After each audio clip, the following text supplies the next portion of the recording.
Hello friends, welcome back to my channel. अगर आपने इस सीरीज़ के पिछले एपिसोड नहीं देखे हैं तो पहले देख लीजिए ताकि आपको स्टोरी अच्छे से समझ में आ जाए। चैनल पे नए हैं तो चैनल को सब्सक्राइब करना तो बिल्कुल भी मत भूलिए। Let's start. एपिसोड की शुरुआत वहीं से होती है जहां पर वकील साहब जो होते हैं वो बाहर निकल रहे होते हैं। जंगशान ने सारी बातें सुन ली होती है, इसलिए वो उनके पीछे जाती है।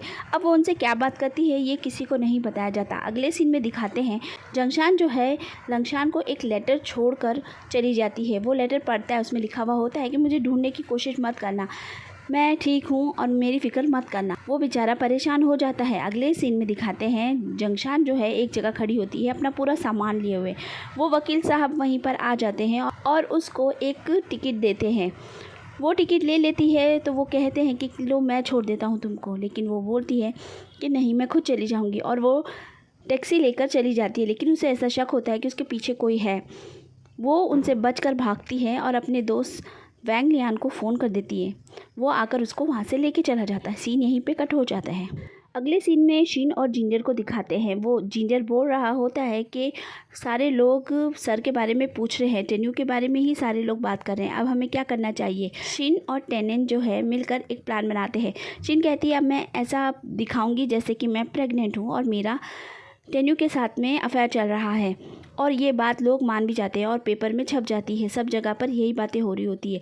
जिन यान को ये बात अच्छी नहीं लगती तो वो जाकर पता लगाने लगती है। जिन यान ऑफिस जाती है और टेन्यू के बारे में पूछती है। वहाँ उसे पता चलता है कि टेन्यू तो यहाँ पर है ही नहीं, वो अमेरिका गया हुआ है। आगे उसे जिंजर दिखाई देता है। वो उसको पूछती है लेकिन वो उसे कुछ भी नहीं बताता है। फिर वो टेनन से मिलती है। टेनन उसे कहता है मेरा भाई अब खुश है तो तुम्हें क्या दिक्कत हो रही है, दादाजी को और खुशी मिलने वाली है, अच्छा है वो फिर से अपने पोते का मुंह तो देख पाएंगे। ये सारी बातें सुनकर जिनयान को अच्छा नहीं लगता। वो वहाँ से चली जाती है। आगे हमें दिखाते हैं टेनी को इस बारे में सब कुछ पता चल जाता है। वो अंकल चैन से बोलता है कि ये सारी चीप हरकतें अच्छी बात नहीं है, इस तरह मैं नहीं चाहता कि कोई मेरे बारे में कुछ सोचे।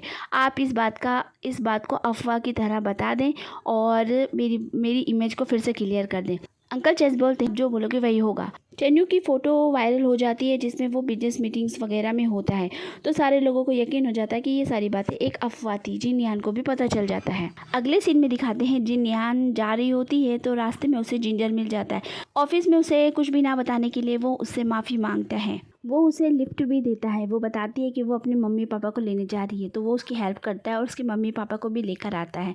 वो उन्हें घर तक भी छोड़ता है। उसकी माँ को तो वो बहुत ज़्यादा पसंद आ जाता है। वो बोलती है कि तुम इसके साथ डेट क्यों नहीं करती हो, ये कितना अच्छा लड़का है। सीन यहीं पे कट हो जाता है। आगे जंगशान को दिखाया जाता है जो कि एक स्कूल में पढ़ा रही होती है। वो एक छोटे से गांव में होती है और बहुत ज़्यादा खुश नज़र आ रही होती है। वो बच्चों के साथ में वो छोटे बच्चों की मदद भी कर रही होती है, उन लोगों को सामान वगैरह देने में। वोंग लियान अपने साथ जंगशान को ले आया होता है, लेकिन जंगशान बहुत खुश होती है इस काम से। आगे हमें टेन्यू दिखाया जाता है जिसको टेनेन जो है पूरे दिन की बातें बताता है, ऑफिस की मीटिंग्स की ये सारी बातें बता रहा होता है। और वो उससे माफ़ी मांगता है कि ये जो खबर उन लोगों ने छाप दी थी। टेन्यू बोलता है कि मुझे पता है तुम लोग मेरी मदद ही तो करना चाहते थे, लेकिन आइंदा ऐसा मत करना। सीन यहीं पे कट हो जाता है। आगे हमें सीन में दिखाते हैं कि टेन्यू को जिंजर का फ़ोन आता है और वो पूछता है कि जंगशान कहाँ पर है। तो वो बताता है कि जंगशान एक गांव में है और वहाँ पर वो छोटे बच्चों को पढ़ाती है। ये सुनकर वो स्माइल करता है। सीन यहीं पे कट हो जाता है। हमें लंगशान को दिखाया जाता है जो कि ऑफिस में होता है। वहाँ पर अंकल चैन आते हैं और एक रिंग का डब्बा दे देते हैं। ये रिंग उसको नियान ने भेजी होती है। उसकी बहन शिन उसको बोलती है कि तुम ऐसा मत करो, तुम समझ क्यों नहीं रही, वो तुमसे प्यार नहीं करता है। लेकिन वो बिल्कुल भी नहीं मान रही होती है और स्वेटर बुनने जा रही होती है। कहती है उसको दूंगी। शिन जो होती है उसके दोस्त को बुला लेती है। उसका दोस्त आकर उसे बहुत समझाता है लेकिन वो फिर भी नहीं सुन रही होती। यहाँ गाँव में जंगशान जो है उसकी काफ़ी अच्छी दोस्ती हो जाती है। वहाँ पर एक टीचर्स के साथ जिसका नाम सोंगजी होता है। वोंगलिन जो होता है वो सोंगजी से प्यार करता है लेकिन वो उसे बोलता नहीं है। जंगशान बोलती है कि तुम्हें उसे कह देना चाहिए, तो वो बोलता है कि वो किसी और को चाहती है। वो उसका बचपन का प्यार है लेकिन अब वो इस दुनिया में नहीं है। बस मैं उसके चेहरे पे स्माइल लाना चाहता हूँ ताकि वो ज़िंदगी फिर से जीना शुरू कर सके। मैं इंतज़ार करूँगा कि जब तक वो मेरे प्यार को ना समझ ले। और वो उसके लिए घर भी बना रहा होता है जो वो उसे तोहफे में देना चाहता हो। ये सब देखकर जंगशान को बहुत अच्छा लगता है शाओजू जो है हॉस्पिटल में अपनी माँ को लाई होती है चेकअप कराने के लिए। तभी वहाँ पर शाओबू के पापा आ जाते हैं और वो बोलते हैं कि मैं तुम्हारा ध्यान रखूँगा, ये लो। वो अपना कार्ड वगैरह उसको दे रहे होते हैं, लेकिन तभी शाओजू वहाँ पर आ जाती है और वो उन्हें वहाँ से भगा देती है, ये बोलकर कि आपको मेरी माँ के पास नहीं होना चाहिए, चले जाइए यहाँ से। कि पापा की तबीयत ख़राब हो गई होती है, उसकी माँ बहुत ज़्यादा परेशान होती है और सोची होती क्या करूँ, लेकिन तभी वहाँ पर जिंजर आ जाता है और वो उनकी मदद कर देता है। जिनयान जब रात में वापस आती है तो उसे पता चलता है कि जिंजर ने उसके मम्मी पापा की बहुत ज़्यादा मदद की है। इस तरह वो दोनों थोड़े और करीब आने लग जाते हैं। सीन यहीं पे कट हो जाता है। शाओजू बहुत परेशान होती है, उसके पास पैसे भी नहीं होते हैं अपनी माँ का इलाज कराने के लिए। डॉक्टर बोलते हैं कि नया थेरेपी आई है और उसके इलाज से तुम्हारी माँ ठीक हो सकती है। अब शाओजू बहुत परेशान होती है, सबको फ़ोन लगाती है लेकिन कोई उसकी मदद नहीं करता है। आखिरकार उसे लंगशान के यहाँ से फ़ोन आ जाता है एक नौकरी के लिए, वो उसे मिलने के लिए जाती है। लंगशान उससे बोलता है कि मैं चाहता हूँ कि तुम और शाओबू फिर से मिल जाओ, लेकिन ये सुनने के बाद वो बहुत गुस्सा हो जाती है और कहती है कि तुम्हारी नौकरी तुम्हारे पास ही रखो, मैं अपना मैनेज कर लूँगी, मुझे नहीं चाहिए तुम्हारी नौकरी और दोबारा मेरे सामने शाओबू का नाम मत लेना। ये कहकर वो वहाँ से चली जाती है।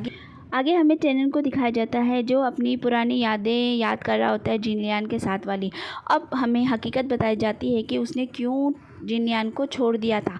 जिनलियान की माँ उससे मिलने के लिए आई थी और कहा था कि तुम अपाहिज हो, तुम मेरी बेटी का कुछ ध्यान नहीं रख सकते, तुम उसका साथ कैसे दोगे, तो अब मेरी बात गौर से सुनो और तुम उससे ये रिश्ता तोड़ दो। टेनन बेचारा बहुत उदास हो जाता है और उन्हीं के कहने पर उसने जिनलियान के साथ रिश्ता तोड़ दिया था। टेनन अभी भी सिर्फ जिनलियान से ही प्यार करता। शाओजू मॉल में होती है और शाओबू उसे देख लेता है।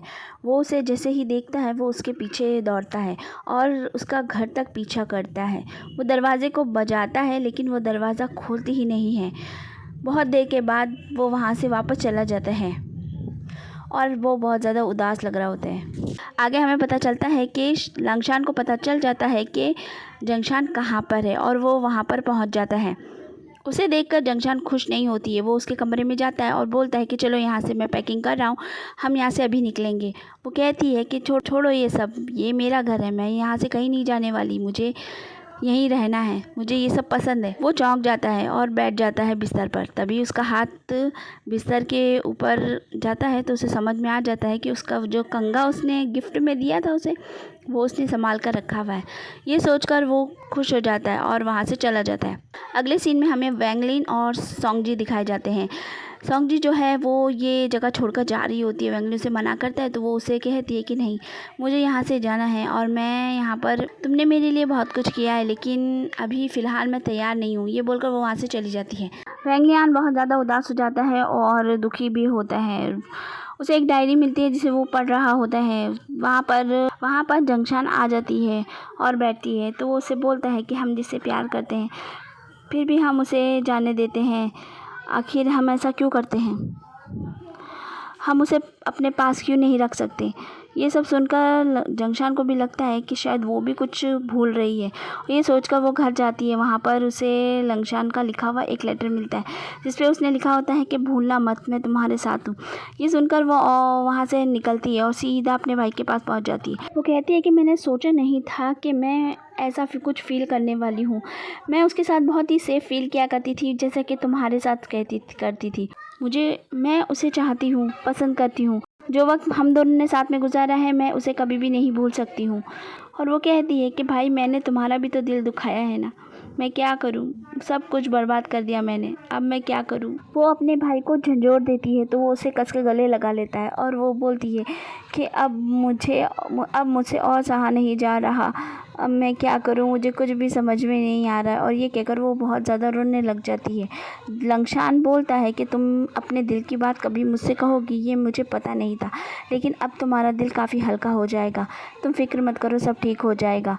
वो बोलती है कि भाई मुझे घर लेके चलो, मैं घर जाना चाहती हूँ। वो दोनों सबसे अलविदा लेते हैं और घर के लिए निकल जाते हैं। जंगशान घर पहुँचती है और सारे लोग उसके लिए बहुत ही ज़्यादा खुश हो जाते हैं। वो भी सबके साथ बहुत अच्छे से बातें करती है। वो अपनी सहेली को बताती है, उसकी सहेली बोलती है कि तुम्हें अपने लिए ही सोचना चाहिए, अब तुम्हें खुश रहना चाहिए। आगे सारे लोग क्लब में मिलते हैं। वहाँ पर पता चलता है कि शाओ की शादी तय हो चुकी है। सारे लोग उसके लिए बहुत खुश होते हैं। तभी जिनलियान भी बाहर जाती है और जंगशान को पता चल जाता है कि वो जिंजर के साथ है। वो उससे पूछती है कि तुम उसे चाहती हो, तो वो कहती है हाँ। जंगशान बोलती है कि मैं खुश हूँ तुम्हारे लिए।